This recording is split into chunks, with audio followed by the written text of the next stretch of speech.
Assalamualaikum warahmatullahi wabarakatuh. Kembali lagi bersama channel Sultan Fauzi. Pada kali ini kita akan mengisahkan dua sahabat yang menelusuri rumah tua. Sebelum menonton, alangkah baiknya kalian like, comment, dan subscribe. Aku merasa ada yang aneh di sini, Fajar. Rumah tua ini terlihat sangat sunyi, tapi rasanya ada sesuatu yang mengintai.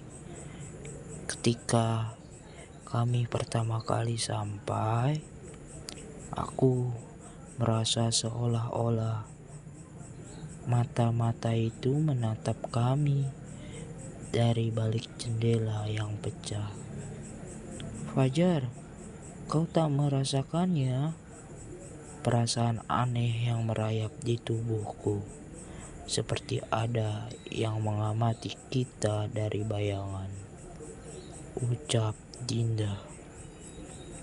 Fajar pun sontak menjawab, "Aku rasa itu hanya imajinasimu, Dinda. Rumah ini sudah kosong bertahun-tahun. Tak ada yang tinggal di sini. Mungkin suara-suara itu berasal dari angin atau hewan-hewan kecil yang masuk ke dalam. Kita harus lebih rasional. Jangan biarkan ceritaku tentang rumah ini membuatmu takut.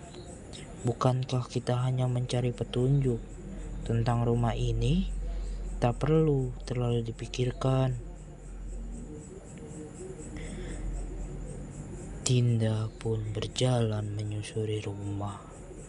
Aku tahu Fajar tak percaya pada hal-hal yang tidak bisa dijelaskan dengan logika. Namun, rasa takut yang mendalam ini tidak bisa kuabaikan begitu saja. Seperti ada sesuatu yang tidak terlihat tapi hadir di setiap sudut rumah ini, menunggu untuk melompat keluar. Kami masuk ke ruang tamu yang gelap, hanya diterangi oleh cahaya senter yang kami bawa. Ada bau lembab dan udara yang dingin, meskipun di luar sangat panas. Tiba-tiba pintu belakang rumah terbanting dengan keras.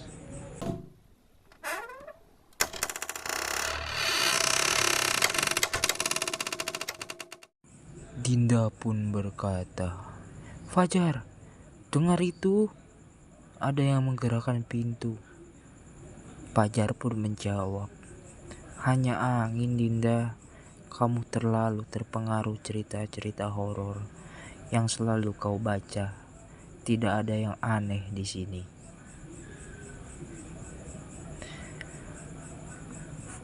Fajar mencoba menenangkan Dinda. Aku terus berusaha untuk tenang, walau hatiku mulai berdebar. Rumah ini memang terasa tua dan terkunci rapat. Namun aku yakin itu hanya karena usia bangunannya yang sudah terlalu lama. Ketika kami melangkah lebih dalam, suara berderak terdengar dari lantai atas. Aku berani bertaruh, itu hanya suara dari alam yang ada di dalam. Tetapi aku bisa melihat ketakutan yang jelas terpancar dari wajah Dinda. Perasaan tidak nyaman itu semakin menguasainya. Namun, ada sesuatu yang mulai meresahkan diriku.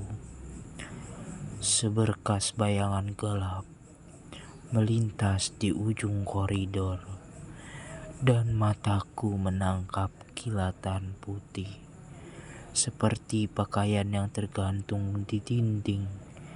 Aku merasa sesuatu sedang mengawasi kami, meskipun tak ada seorang pun di dalam rumah itu. Aku rasa kita harus pergi sekarang, Fajar. Aku tidak bisa bertahan lebih lama lagi di sini, ucap Dinda. Tenang, Dinda, kita hanya perlu menyelesaikan ini. Aku akan pastikan tidak ada apa-apa yang perlu dikhawatirkan. Dinda menatap ke arah bayangan gelap yang muncul di ujung lorong. Aku merasa takut semakin membesar, seolah ada tangan yang dingin menyentuh punggungku. Aku ingin lari, namun langkah kakiku terasa berat. Bayangan itu semakin mendekat, dan ketika aku menoleh, sosok pucat dengan wajah penuh luka muncul di hadapanku. Matanya kosong, tanpa jiwa, dan mulutnya terbuka lebar, seolah ingin berteriak. Aku tak bisa bergerak, tubuhku kaku, jantungku berdetak sangat kencang. Fajar menyadari ada yang salah, berlari menuju Dinda. Dinda, awas, jangan lihat itu, kita harus pergi. Fajar menyambar Dinda dan menariknya keluar. Saat aku menarik Dinda, aku bisa merasakan hawa dingin yang tiba-tiba menyelimuti kami. Rumah ini seperti hidup, menahan kami untuk tetap tinggal. Namun, dengan sekuat tenaga, kami berlari keluar, melewati pintu yang terbanting tadi.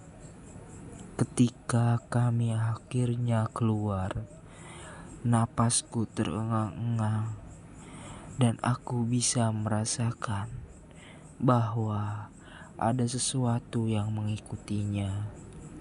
Namun, saat kami berbalik dan melihat rumah itu, semua lampu menyala terang, seolah menyambut kami keluar.